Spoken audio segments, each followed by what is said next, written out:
There are lots of words in the English language. In fact, hundreds of thousands. By the age of 5, most of us will have learned about 2,000 of them. So when do we start collecting these words? Well, pretty much as soon as we're born. First, we make noises, laugh, fuss, giggle, cry and babble, all to get our point across. Then, we begin to collect words from our parents and others around us and add them to our vocabulary. How is a new word added to our vocabulary? Well, it's a combination of things. We hear the word over and over. We work out what it means by clues from our parents. And between 1 and 2 years of age, we begin to try and say the word. Over time, with repetition and practice, the word gets added to our collection. Once we have 50 to 100 spoken words, we begin to combine them. We keep learning new words and how to use them together in more sophisticated ways. By the time we're 5, we sound rather grown up. But what happens when something hinders that process? In this video, we're going to talk about learning language, when and how to intervene if you're beginning to worry about a child's language development, and the difference between speech and language. Let me introduce you to Trevor. His story of learning to communicate is a little different because he has special needs.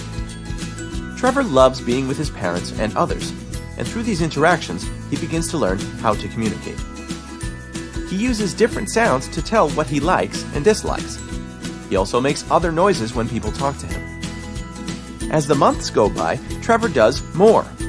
He starts babbling and reaching out for things, as well as pushing them away. His mother sees that. Just like his big sister, he's starting to really communicate. Everything he's learned up to this point has been studied and documented by researchers. Therefore, we know how language develops and at about what age to expect 1, 2, and 3 word utterances and beyond. Fast forward a little bit. Trevor is 2. He has many ideas and words in his head, but he has trouble saying them. This is very frustrating for him. In addition, his parents are worried because learning to talk wasn't this difficult for his sister.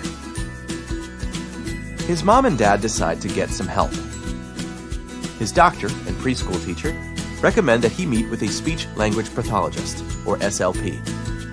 Mom is thankful because Trevor is getting help, and Birth to 3 services in her state provide and cover therapy. Trevor's happy because he loves his weekly play-based sessions. While playing, his SLP helps him with his speech. They work on breathing, turning his voice on and off, and saying different speech sounds. In addition, she also helps him learn language. Learning language means learning new concepts, words, word endings, and word order. You might think that language and speech are 2 words for the same thing, but they're really not. Simply put, language is learning words, word endings, and the rules to combine those words to convey ideas.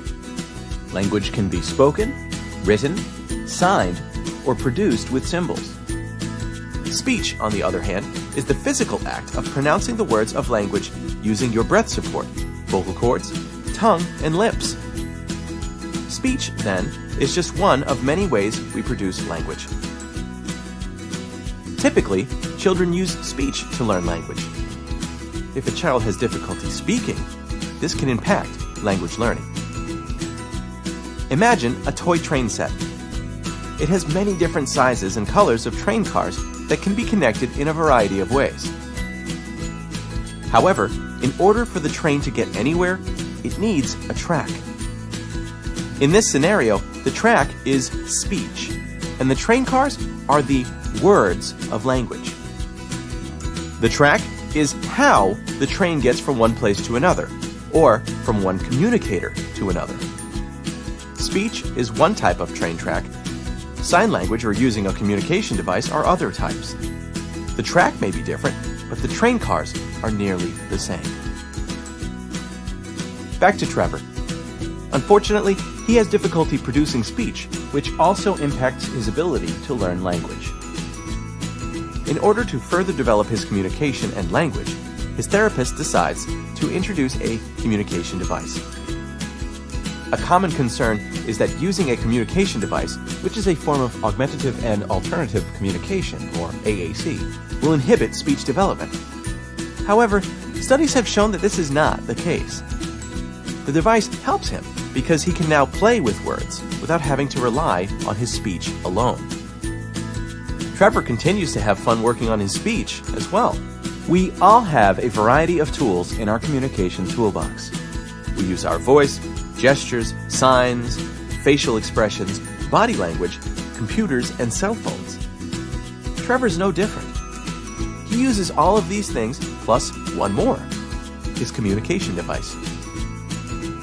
With one more tool in his communication toolbox, Trevor is happy and less frustrated, and so is everyone else. So let's take a look at what we've covered. We learn language from the moment we are born. Researchers have studied and documented how language develops.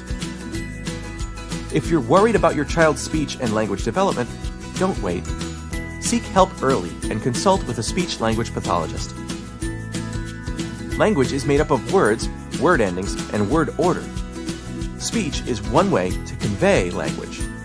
So is sign and using AAC. Remember, an alternative means of communication can support speech development and does not inhibit it. There are many children, young adults, and adults just like Trevor.